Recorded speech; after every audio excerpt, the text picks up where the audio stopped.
Thank you. Before I do that, Himraj, I would like to congratulate you, Rupin, and the entire Dang family for bringing out this book. You've compiled it, you've edited it, and I can see some good photographs of Mr. Dang taken by Vibha and Ahilya. So you've just captured, the moment.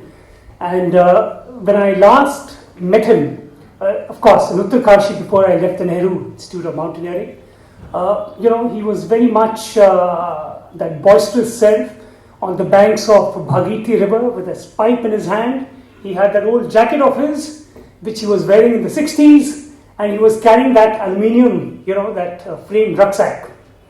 And it was a treat to see him, because after seeing him, those who were with me, we were all joshed up that here is a man who is coming to the Himalayas regularly. And I also know now why the mountain virus runs in the Dang family. Okay?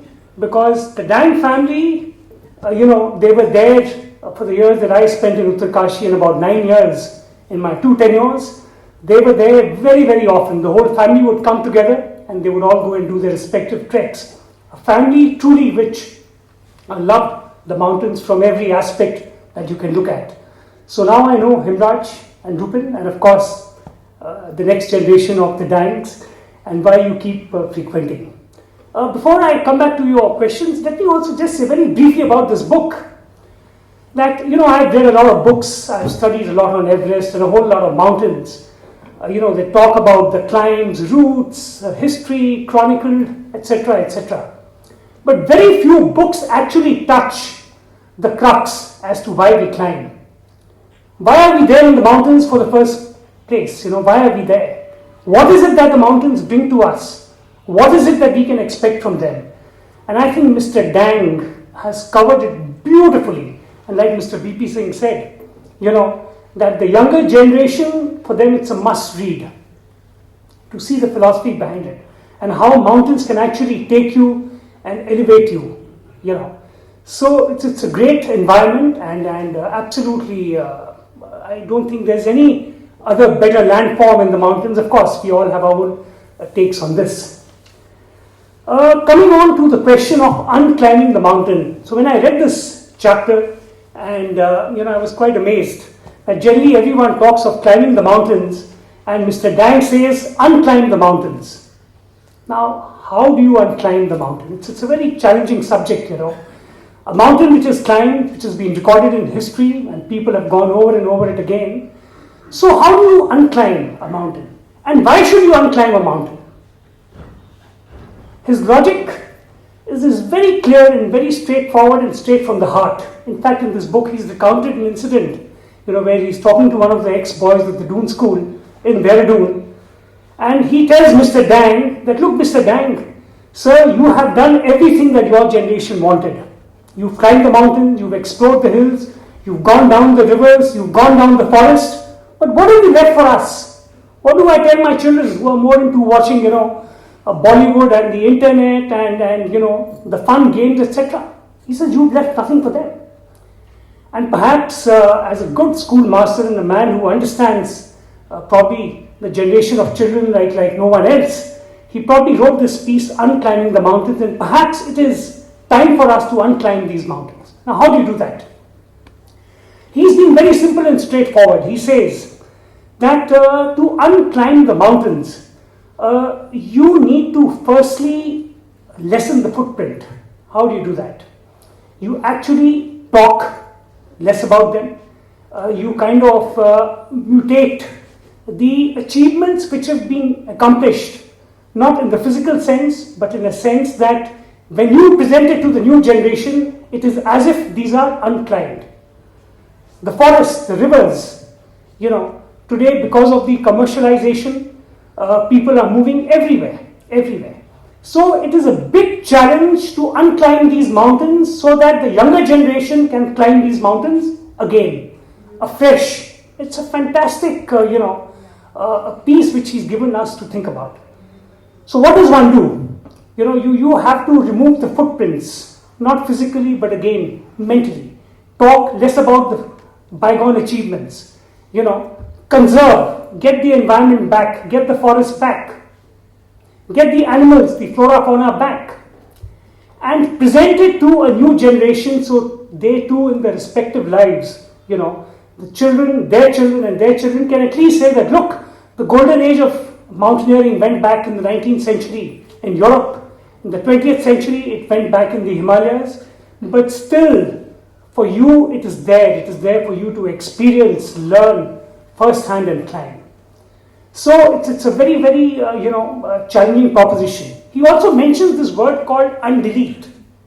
What is undelete? When you press a button in a computer, you delete something. But if you want to undelete that, you have a button where you can actually get back what you deleted.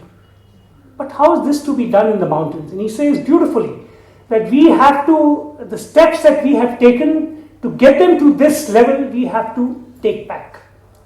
We have to encourage, we have to control, we have to conserve. And again, this generation must be told that you are as good as the pioneers and they must go with their minds afresh. So it is something which is, it's a tremendous challenge and he's put it up beautifully. I don't know whether I've been able to do justice to that.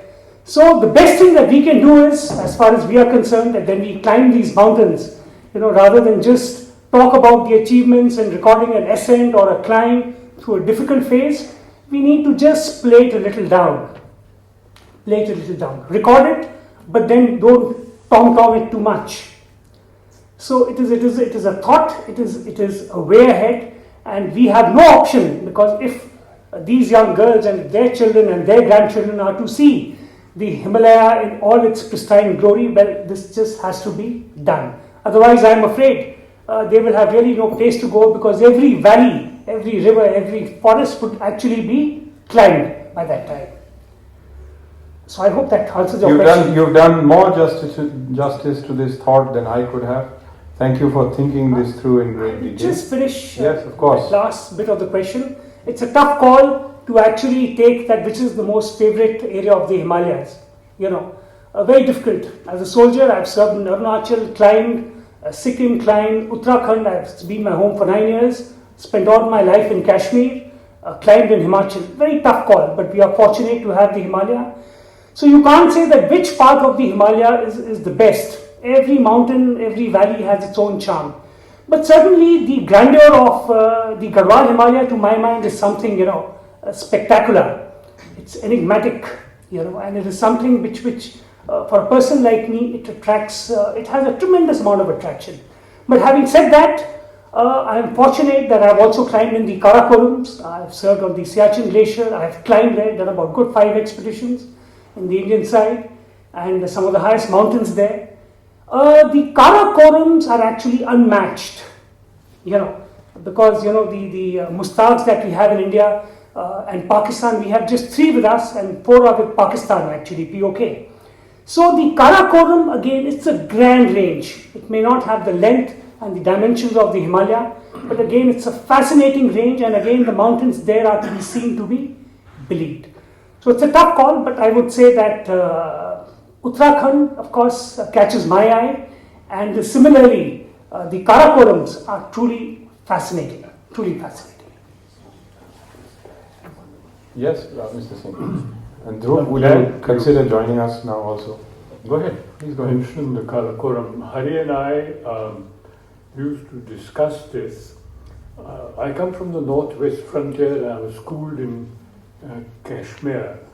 So when he talked about Amadablam and he talked about Bakaru and Everest and Choyu, I talked about Tiruchmir, Rakaposhi, Kashabram, Mashabram, Ketu, Nanga Parbat. And it's unfortunate that these areas are, although it must be stated in absolute emphatically that this area belongs to the state of Jammu and Kashmir, and it is under the illegal occupation of another country. So we hope that the army and the powers that be will one day sort things out. But he and I said this, that we would one day climb in the Karakoram. That, as I said, was a pipe dream. But I had mentioned this because this is when the Karakoram is mentioned. And our family had estates in that area, in the Gilgit Bazaar. And I have never been there, but I've seen some photographs of it. And it's unmatched in terms of valleys and in terms of the scenery, etc. Thanks for that intervention.